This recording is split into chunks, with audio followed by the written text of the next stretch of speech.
প্রশাসনের যে উপস্থিতি, অর্থাৎ আজকে সকাল থেকেই কিন্তু যে প্রশাসনের উপস্থিতি সেটা কিন্তু লক্ষণীয়। ভাঙ্গা পুরোটাই আইন শৃঙ্খলা বাহিনী কিন্তু নিজেদের নিয়ন্ত্রণে নিয়ে নিয়েছে।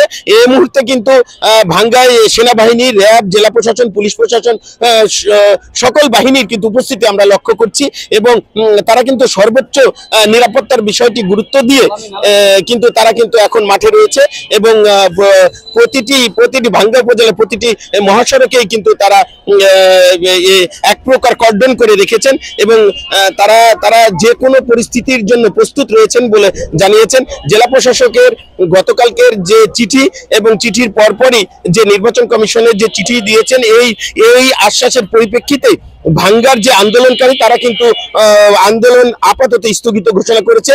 যে পরবর্তী জেলা প্রশাসকের চিঠির পরবর্তী যে নির্দেশনা আসবে তার জন্য তারা অপেক্ষা করবেন, এমনটি কিন্তু জানিয়েছেন।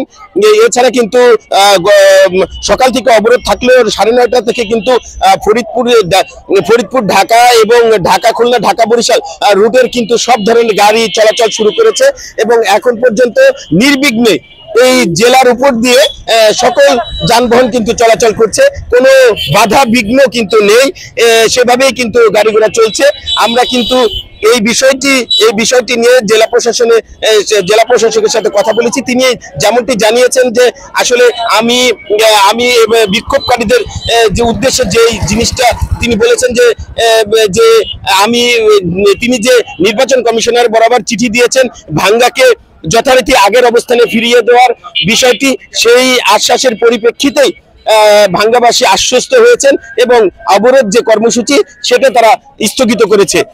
এছাড়া আসলে আন্দোলনকারীদের যে বক্তব্য, তারা বলছেন যে জেলা প্রশাসকের যে আশ্বাস, সেই আশ্বাসের পরবর্তীতে তারা এবং আশ্বস্ত হয়েছেন যে আগামীতে যে নির্বাচন কমিশনের যে চিঠি, সেই চিঠির পরিপ্রেক্ষিতেই তারা ভাঙ্গায় যে অবস্থানে ছিলেন সেই আগের অবস্থানেই থাকবেন।